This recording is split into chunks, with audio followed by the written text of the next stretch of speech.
Barbara Baekland was an American socialite who lived a life of privilege and excess, marked by drugs, alcohol, and tumultuous relationships.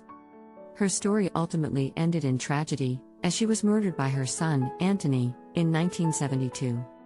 Born in 1914, Barbara grew up in a wealthy family and was well educated, attending prestigious schools in the United States and Europe.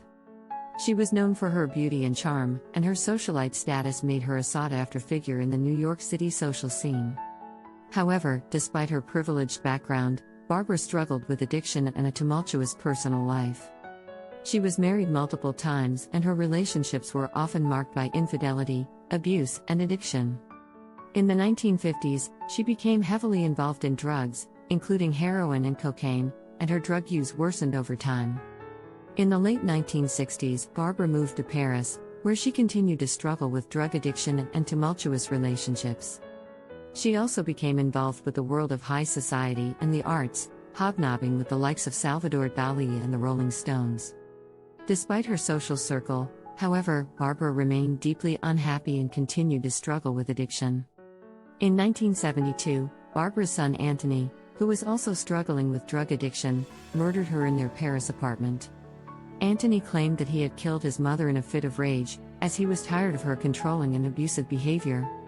He was arrested and convicted of her murder, and spent several years in a French prison before being released on parole in the 1980s.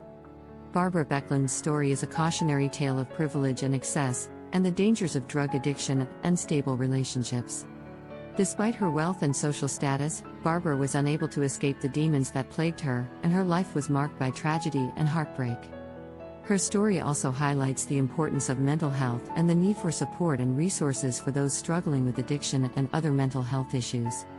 It is a reminder that no matter how privileged or successful someone may seem, everyone is vulnerable to the challenges of life, and that it is important to seek help and support when needed. In conclusion, the story of Barbara Baekland is a sad and cautionary tale of privilege and excess, and the dangers of drug addiction and tumultuous relationships.